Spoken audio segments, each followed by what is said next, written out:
Hello student. Now आज की video lecture में हम देखने वाले हैं डोमेन नेम सिस्टम, जिसको डीएनएस भी बोला जाता है। Okay, so domain name system that is DNS is a host name to IP address translation service. ये जो एक डीएनएस सिस्टम है, इसका काम क्या होता है कि होस्ट नेम को आईपी एड्रेस में कन्वर्ट करने के लिए इसका यूज़ किया जाता है। Okay, DNS is a distributed database implemented in a hierarchy of name server. It is an application layer protocol for message exchange between the client and server. Message को exchange करने के लिए, कम्युनिकेशन करने के लिए क्लाइंट और server के बीच में हम डीएनएस सिस्टम का यूज़ करते हैं। इसका पर्पस क्या होता है? ये मैपिंग करता है। किसको मैपिंग करता है? Name to IP address. क्योंकि जैसे हम कोई वेबसाइट को सर्च करते हैं, तो हम वेबसाइट को अगर सर्च करते हैं, जैसे फॉर एग्जांपल www.google.com, तो ये हमें पता है, हम गूगल हम लिख रहे हैं, लेकिन वो इंटरनली क्या होता है, उसको एक आईपी एड्रेस मिलता है। वो क्या होता है कि डोमेन नेम सिस्टम जो होता है वो क्या करता है कि जो भी आप अल्फ़ाबेटिकल फॉर्म में लिखते हो, उसको मैप करता है आईपी एड्रेस में। और आईपी एड्रेस में मैप हो जाने के बाद जो भी आपने डेटा की रिक्वेस्ट की है, वो डेटा आपके कंप्यूटर स्क्रीन पे डिस्प्ले होता है। मतलब ऐसा नहीं कि हमने अगर google.com लिखा है तो आपको बस लिख दिया तो आपको इमीडिएटली डेटा मिल जाएगा, लेकिन इंटरनली वो ऐसा नहीं होता है। वो क्या होता है, पहले मैपिंग होती है, यानी जो भी आपने नाम लिखा है उसको पहले कन्वर्जन किया जाता है आईपी एड्रेस में।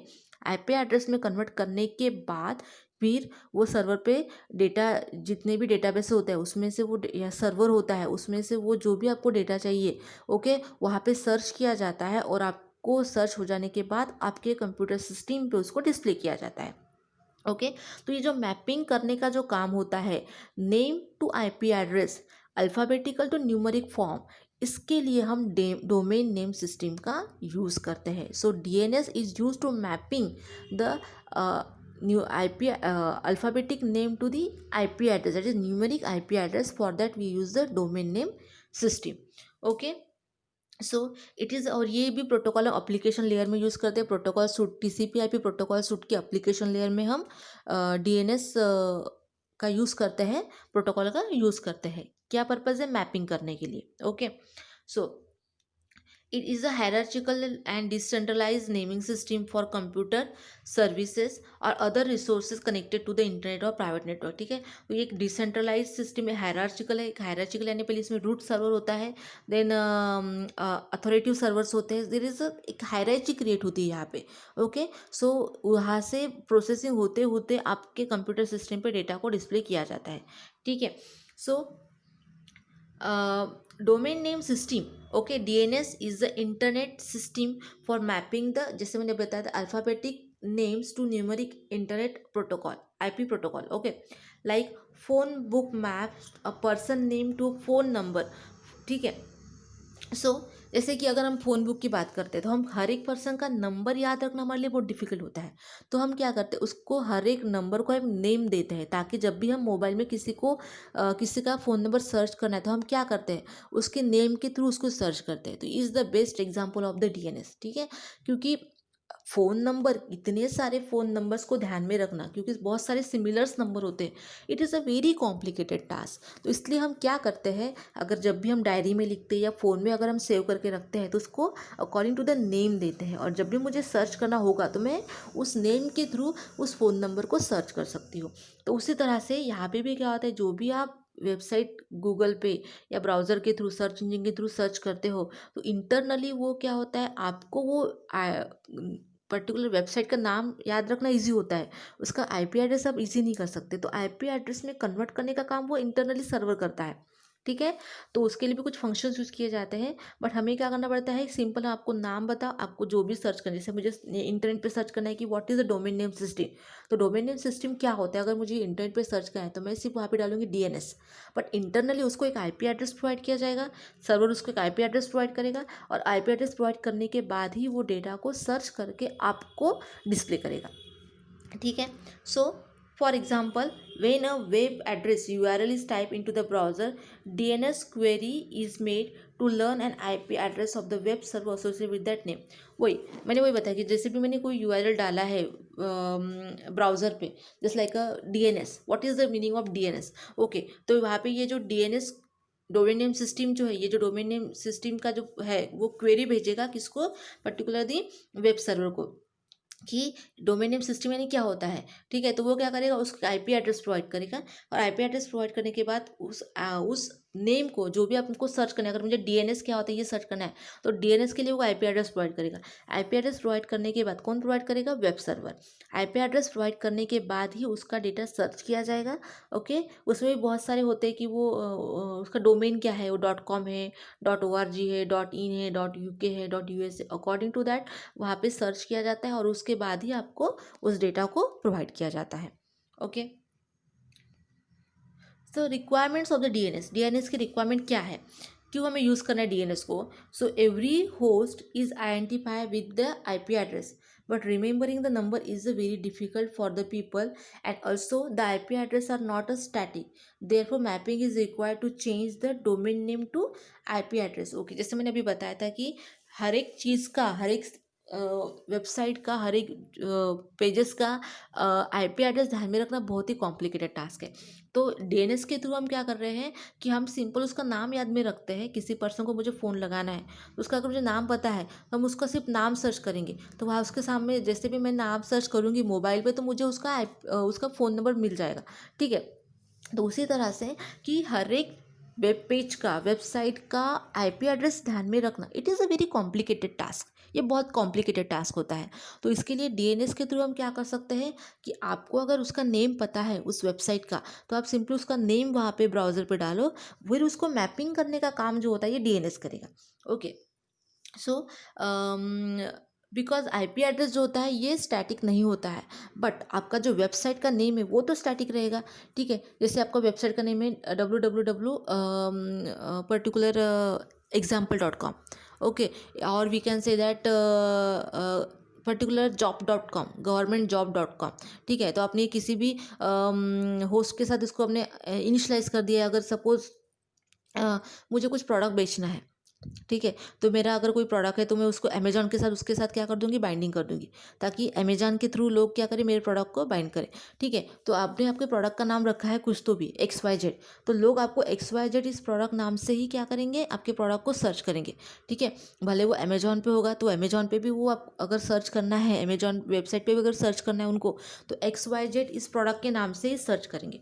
ठीक है, तो क्या हो जाएगा, आपको मतलब लोगों को वो प्रोडक्ट सर्च करना इजी हो जाएगा। लेकिन अगर आपने प्रोडक्ट का नाम ही चेंज कर दिया, भले ही सारा वही है, पर आपने प्रोडक्ट का नाम ABC रख दिया, तो लोगों को थोड़ी पता है ना कि आपने प्रोडक्ट का नाम ABC रखा है, तो वो तो XYZ नाम से ही सर्च करेंगे। ठीक है, तो इसमें क्या हो जाता है कि आपका जो नाम है, वेबसाइट का नाम या जो भी प्रोडक्ट का नाम, वो स्टैटिक होना चाहिए, वो चेंज नहीं होना चाहिए।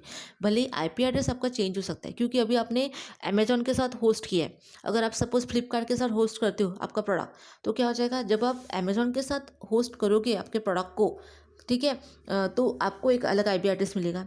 लेकिन वही प्रोडक्ट अगर आपने अमेजोन का बहुत कॉस्टली हो रहा है, आपको नहीं पूरा आता है, तो आप उस वहाँ से निकाल के अगर आप फ्लिपकार्ट के साथ उसको होस्ट करते हो, ठीक है, तो आपको अलग आईपी एड्रेस प्रोवाइड, या अगर आप अमेजोन के साथ भी आपने बाइंडिंग किया है, एज वेल एज फ्लिपकार्ट के साथ भी आपने बाइंडिंग किया अपने प्रोडक्ट को, XYZ को, तो क्या हो जाएगा, जब आप आईपी एड्रेस, ये क्या होता है, डायनामिक होते हैं, वो हमेशा चेंज होते रहते हैं, आईपी एड्रेस जो होते हैं वो चेंज होते रहते हैं। ठीक है, तो जब आप अमेजोन के साथ उसको होस्ट किया अपने प्रोडक्ट को, XYZ प्रोडक्ट को अपने अमेजोन के थ्रू बेचना चाहते हो, तो आपको एक अलग आईपी एड्रेस प्रोवाइड किया जाएगा। अगर वही प्रोडक्ट अगर आप फ्लिपकार्ट के थ्रू बेचना चाहते हो कस्टमर को, तो उसके लिए आपको अलग आईपी एड्रेस प्रोवाइड किया जाएगा, लेकिन प्रोडक्ट का नाम तो सेम ही रहेगा। XYZ जो अमेजोन में XYZ लिखा था, वही प्रोडक्ट का नाम फ्लिपकार्ट में भी लिखा रहेगा। तो ये क्या होता है, भले ही आपको आईपी एड्रेस दोनों के लिए डिफरेंट डिफरेंट मिल सकता है। तो ये क्या होगा, तो लोगों को तो पता है ना कि मुझे ये XYZ प्रोडक्ट को सर्च करना है, तो वो इधर फ्लिपकार्ट से भी कर सकते हैं, अमेजोन से भी कर सकते हैं, नाम तो उनको पता है। तो वो इसलिए वो नेम चेंज नहीं होना चाहिए, नेम स्टैटिक होना चाहिए, लेकिन आपका आईपी एड्रेस डायनेमिक हो सकता है, वो चेंज हो सकता है, वो होता है। ठीक है, so DNS is used to convert the domain name of the website to the numeric IP address। DNS का काम क्या होता है, मैपिंग करना, कि डोमेन नेम जो होता है आपका, ठीक है, आपके प्रोडक्ट का नाम अगर XYZ है, तो उसको वो क्या करेगा, न्यूमरिक आईपी एड्रेस में कन्वर्ट करते हैं, क्योंकि वेबसाइट जो होती है, आपका जो सर्वर होता है, उसको आईपी एड्रेस के थ्रू ही हम आइडेंटिफाई करते हैं हर एक चीज़ को। ठीक है, सो दैट्स वाई ये कन्वर्जन करने का काम जो होता है, क्योंकि हमारा कंप्यूटर को भी एक आईपी एड्रेस प्रोवाइड करता है, तो उस आईपी एड्रेस के थ्रू ही हमारे कंप्यूटर को नेटवर्क में आइडेंटिफाई किया जाता है और तभी उसके ऊपर डेटा सेंड किया जाता है। Okay, so there are various type of domain names होते हैं, जैसे जेनेरिक डोमेन नेम हो गया, जैसे .com फॉर कमर्शियल है, edu फॉर एजुकेशनल के लिए, मिलिट्री के लिए है, org for the non profit organisation के लिए है, .net similar to the commercial, all this are the generic domain. ठीक है, कंट्री डोमेन भी होते हैं, जैसे इंडिया के लिए .in आएगा, यूएस के लिए, अमेरिका के लिए .us और यूके आएगा। ठीक है, तो इस तरह से कंट्री डोमेन होते हैं, जेनरिक डोमेन होते हैं, तो इससे हमें आइडेंटिफाई होता है कि हमें कहाँ से डेटा को सर्च करना है, कहाँ से डेटा को रिट्राइव करना है, मतलब सर्वर हमें डेटा कहाँ से देगा। आप .com लिखते हो तो वो कमर्शियल सर्वर से आपको डेटा प्रोवाइड करेगा। अगर आप .in लिखते हो तो .in सर्वर से वो आपको डेटा को क्या करता है, प्रोवाइड करता है। तो इस तरह से हम क्या करते हैं कि देर आर वेरियस सर्वर्स यहाँ पे क्रिएट किए गए हैं, जिसके थ्रू हमारा जो लोड बैलेंसिंग का जो काम है वो इजी हो जाता है। Okay, now how does DNS work, DNS कैसे वर्क करता है, जैसे मैंने अभी बताया था, the www.example.com URL, example.com is the domain name. ठीक है, जैसे मैंने XYZ बताया था, .com है, यानी ये कमर्शियल वेबसाइट के थ्रू इसको डेटा चाहिए। ओके, सो यहाँ पे आपका जो है example.com is the domain name है, and www is the host है। आपने डोमेन नेम जो है आपका example.com उसको आपने होस्ट किया है वेबसाइट के साथ, आपने उसको कॉन्फ़िगर किया है वेबसाइट के साथ। ठीक है, तो DNS resolution map the www.example.com into IP address, क्योंकि आपको example.com ये वेब पेज है या ये जो भी पेजेस है इसको आपको शो करना है, लेकिन वेबसाइट के थ्रू शो करना है, तो आपने इसको वेबसाइट के साथ कॉन्फ़िगर, जैसे मैंने बताया था कि आपको अगर अपना प्रोडक्ट बेचना है, XYZ नाम का प्रोडक्ट है, आपको वो बेचना है, तो आपने उसको अमेजोन के साथ होस्ट किया है या फ्लिपकार्ट के साथ होस्ट किया है, तो आपको पहले अमेजोन की साइट ओपन करनी पड़ेगी, वेबसाइट, उसके बाद ही आप वहाँ से ही वो प्रोडक्ट को क्या कर सकते हो, सर्च कर सकते हो। उसी तरह से example.com में आपका एक पेज है, उसको आपको अपलोड करना है किस पे, कितने पर्टिकुलर वेबसाइट पे, तो आपको कैसा लिखना पड़ेगा डोमेन नेम उसका, www.example.com। ओके, सो डीएनएस क्या करेगा, रिजॉल्व करेगा, मैप करेगा www.example.com into the IP address, for example 192.0.2.1। तो इस तरह से उसको क्या करेगा, ये देख सकते हैं आप, मैप करेगा। ठीक है, when user needs to load the web page, जब भी यूजर उस वेब पेज को लोड करना चाहेंगे, so conversion must occur between the user types into the web browser. Okay, so ये जो मैंने आपका डोमेन नेम लिखा था, ठीक है, URL www.example.com, वो कहाँ पे कन्वर्जन हो जाएगा, आईपी एड्रेस में required to locate the www.com example.com site. तो यहाँ पे क्या हो जाएगा कि DNS मैपिंग करेगा, यानी क्या करेगा, ये जो आपका वेब पेज है example.com, जो वेबसाइट पे आपने लोड किया, उसको एक आईपी एड्रेस प्रोवाइड करेगा, तो उस आईपी एड्रेस के थ्रू क्या हो जाएगा, सर्वर ये वो एक पेज लोड हो जाएगा, और जब भी यूज़र की रिक्वायर होगी तो वो वहाँ से डेटा को रिट्राइव कर पाएंगे। ठीक है, सो इस तरह से क्या होता है, when the user needs to load the web page, ठीक है, when user needs to load the web page, okay, the conversion must occur between the user type into the their web browser into the IP address. तो वहाँ पे conversion होता है web browser से कहाँ पे, आईपी एड्रेस, क्योंकि आप जब भी ब्राउज़र में लिखोगे, क्या लिखोगे, www.example.com, तो वो क्या करेगा, जैसे आप वेब ब्राउज़र में लिखोगे तो जो सर्वर होता है DNS सर्वर, उसको क्या करेगा, आईपी एड्रेस में कन्वर्ट कर देगा।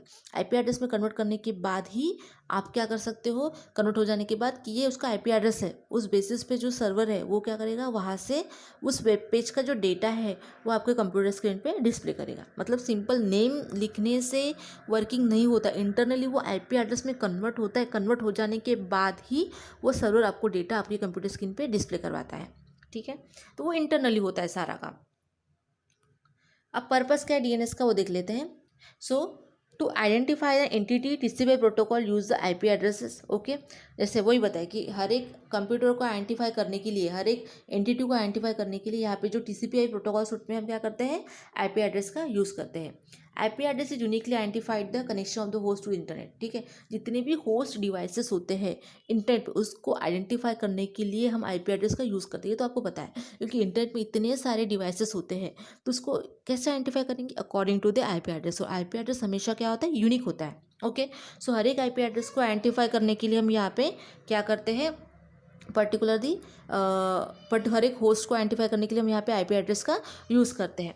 ठीक है, So people prefer to use the name instead of the numeric IP address. Therefore we need to system that can map the name to the address. Okay, so हम यहाँ पे क्या करते हैं, people prefer to the user name, क्योंकि people user को क्या होता है कि पर्टिकुलर इतना सारे IP एड्रेस ध्यान में रखना, it is a very complicated task. So for that you will use the IP address concept. Okay, so here identify the people people prefer the user name instead of the IP numeric address. जैसे मैंने बताया था कि इतने सारे numeric address को ध्यान में रखना, हर एक का फ़ोन नंबर ध्यान में रखना, it is a very complicated task. तो हम इसको क्या करते हैं, पर्टिकुलर उसका नेम के हिसाब से इसको ध्यान में रखते हैं. So here we can say that people prefer to use the name instead of the numeric IP address. Therefore we need the system can map the name to address or address to name. So for that mapping here we use the particular DNS. ठीक है, क्योंकि इतने सारे numeric number को ध्यान में रखना ये बहुत कॉम्प्लिकेटेड टास्क होता है. तो उसको ईजी करने के लिए हमने DNS का यूज़ किया, जो क्या करेगा, आप सिर्फ नाम ध्यान में रखो, उसको IP एड्रेस में कन्वर्ट करने का काम ये DNS करता है. ठीक है, so each and every host could store the host file into the disk. ठीक है, update it periodically from the master host file. When the program or user wanted to map the name to address, the host consulted to the file and mapping them. तो ये इतनी जो भी सारी files होती है वो आपके वो पर्टिकुलर डिस्क में स्टोर होती है. ठीक है, सो दैट और उसको हमेशा पीरियडिकली अपडेट भी किया जाता है. जैसे जैसे कुछ नया इन्फॉर्मेशन आती है उस हिसाब से उसको हर एक फाइल को अपडेट किया जाता है, ताकि वो जो भी रिसेंट होता है वो आप जब भी आप कोई डेटा सर्च करते हो तो रिसेंट क्या आया है उस डेटा में, क्या सर्च हुआ है, वो भी आप उसमें शो कर सकते हो, वहाँ पे आपको दिख सकता है. ठीक है, so when a program or user want the map the name to address, the host consult to the host file found the mapping. अगर यूज़र को कोई डेटा चाहिए तो वो क्या करेगा, पर्टिकुलर वो डेटाबेस से, मतलब सर्वर, अगर हम किसी डेटा की रिक्वेस्ट करते हैं तो सर्वर क्या करता है, उसके पास जो डेटाबेस होता है वहाँ से डेटा को रिट्राइव करता है और आपको प्रोवाइड करता है. तो इतना सारा डेटा एक ही सर्वर में एक ही डेटाबेस में स्टोर करना, it's a very complicated task. Okay, so today it is impossible to have one single host file to relate every address with the name and vice versa. तो solution given below. इतने सारे data को अपने पास रखना, इतने सारे every addresses को अपने पास रखना, it is a very complicated task. So that's why here we use the different mechanism. That is हमने क्या किया है, पहला देख सकते हैं यहाँ पे, store the entire host file in a single computer. सारी होस्ट फाइल जो है, सारी वेबसाइट को एक ही कंप्यूटर में स्टोर करो. Allow access to this centralise information to every computer that needs mapping.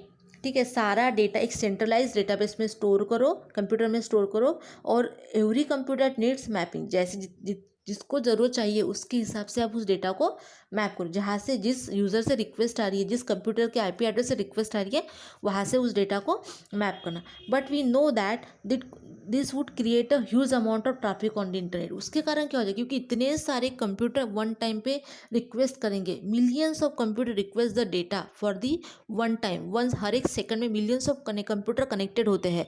तो उतने सारे कंप्यूटर को डेटा प्रोवाइड करना, ठीक है, उनकी रिक्वेस्ट को सॉर्ट आउट करना, it is a very difficult task. जिसके कारण क्या हो जाएगा कि ट्रैफिक हो जाएगी इंटरनेट पे. ठीक है, तो इसलिए हमने यहाँ पे क्या किया है, लोड बैलेंसिंग मैकेनिज्म का यूज़ किया, जो सॉल्यूशन नंबर 2 है. Another solution, okay, the one use today is divide huge amount of information into the smaller part and store each part on different computer. तो हमने क्या किया कि इतनी बड़ी इन्फॉर्मेशन को डिफरेंट पार्ट्स में डिवाइड किया है, और हर एक पार्ट को हमने डिफरेंट कंप्यूटर यानी डिफरेंट सर्वर जिसमें डेटाबेसेस है वहाँ पे स्टोर किया है. In this method the host can needs the mapping contact the closest computer. इसके कारण क्या हो जाएगा कि सेम डेटा जो रहेगा डिफरेंट सर्वर पे रहेगा. आपके कंप्यूटर के पास में जो क्लोजेस्ट सर्वर है वहाँ से वो डेटा क्या होगा, आपके कंप्यूटर पे डिस्प्ले किया जाएगा. ठीक है, सेंट्रलाइज डेटाबेस से उतना सारा डेटा अपने कंप्यूटर में लाना, इसमें टाइम भी बहुत लगता है और it is a very traffic create होती है इंटरनेट पे. इसके अलावा हमने क्या किया है कि जो डेटा है उसको डिवाइड किया है, और डिवाइड करके उसको डिफरेंट कंप्यूटर पे स्टोर किया है. ठीक है, जब भी कोई यूज़र रिक्वेस्ट करता है डेटा के लिए तो उससे रिलेटेड जो उससे क्लोजेस्ट जो सर्वर होगा वो क्या करेगा, उसके रिक्वेस्ट को फुलफिल करेगा, उसके रिक्वेस्ट को सॉर्ट आउट करेगा, यानी उसने जो भी डेटा की रिक्वेस्ट की है वो उसको डेटा प्रोवाइड करेगा. ठीक है, holding the closest computer hold the need of information, this method is use by the domain name system. तो ये जो मेथड यहाँ पे यूज़ की गई है वो किसके थ्रू की गई है, that is the domain name system. This method is use by the domain, और यही मेथड को डोमेन नेम सिस्टम यूज़ करता है मैपिंग करने के लिए। ठीक है, इतना सारा डेटा को एक ही कंप्यूटर पे ना रखते हुए सारे डेटा को आप डिफरेंट डिफरेंट पार्ट में डिवाइड करो और डिफरेंट डिफरेंट कंप्यूटर पे स्टोर करो, और जैसे भी किसी यूज़र की रिक्वेस्ट आती है तो जो क्लोजेस्ट कंप्यूटर रहेगा, जो क्लोजेस्ट सर्वर रहेगा, वो क्या करेगा, उस डेटा को, जो भी डेटा की रिक्वेस्ट की है यूज़र ने, वो उसको प्रोवाइड करेगा। ओके, तो इस तरह से, और यही मैकेनिज्म को डोमेन नेम सिस्टम यूज़ करता है मैपिंग करने के लिए। So here the one diagram. अब यहाँ पे एप्लीकेशन लेयर होता है, जैसे हमने पहले यूज़र ने क्या किया है, host name. Okay, so we can say that first one is the host name, file transfer client. ठीक है, सो जो भी वो होस्ट नेम डालता है, जैसे example.com, तो DNS क्लाइंट क्या करेगा, उस होस्ट नेम को क्वेरी सेंड करेगा, what is the DNS, what is the information what the client is request. मतलब क्लाइंट को अगर example.com सर्च करना है तो वो DNS जो होता है क्लाइंट साइड में, वो जो example.com जो है ये क्वेरी सेंड करेगा किसको, सर्वर को, कि what is the example.com, the user ask me example.com what is that. तो DNS सर्वर उसको क्या करेगा, रिस्पॉन्स प्रोवाइड करेगा, रिस्पॉन्स प्रोवाइड करेगा, इसको क्लाइंट को प्रोवाइड करेगा रिस्पॉन्स। क्या रिस्पॉन्स प्रोवाइड करेगा, इट प्रोवाइड IP एड्रेस।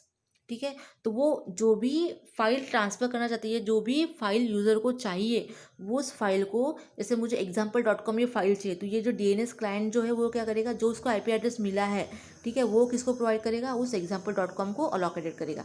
ठीक है, उसको IP एड्रेस मिलने के बाद फिर वो जो फाइल है वो ट्रांसपोर्ट लेयर पर ट्रांसफ़र की जाएगी, वहाँ से डेटा को, उस IP एड्रेस से रिलेटेड डेटा को सर्च किया जाएगा सर्वर पे, और फिर वो डेटा पर्टिकुलर यूज़र को प्रोवाइड किया जाएगा। ठीक है, मतलब जो भी हम सर्च करते हैं तो वो पहले क्वेरी DNS जो होता है वो क्लाइंट साइड पे होता है और सर्वर साइड पे भी होता है। तो जब भी हम लिखते हैं कि what the meaning of the particular the transport layer, what the meaning of the TCP/IP, अगर मुझे ये सर्च करना है तो पहले ये क्वेरी सेंड करेगा DNS client to the server को, what do mean by TCP/IP। तो जो सर्वर होता है वो उसको एक IP एड्रेस प्रोवाइड करेगा, इन रिस्पॉन्स में हम देख सकते हैं कि IP एड्रेस प्रोवाइड करेगा। IP एड्रेस प्रोवाइड करने के बाद जो भी हमने क्वेश्चन किया था what is the meaning of TCP/IP, तो वहाँ पे उस TCP/IP फाइल को एक IP एड्रेस दिया जाएगा। IP एड्रेस देने के बाद वो ट्रांसपोर्ट लेयर पर ट्रांसपोर्ट किया जाएगा, और उसके बाद उससे रिलेटेड डेटा, जो भी रिलेटेड क्लोजेस्ट सर्वर है, वहाँ से डेटा को सर्च किया जाएगा और यूज़र के कंप्यूटर सिस्टम पे डिस्प्ले किया जाएगा। ठीक है, तो इस तरह से ये वर्किंग होता है। सो यहाँ पे जो DNS क्लाइंट को हम एज अ रिजॉल्वर भी बोल सकते हैं, जो एज अ रिजॉल्वर का काम करता है।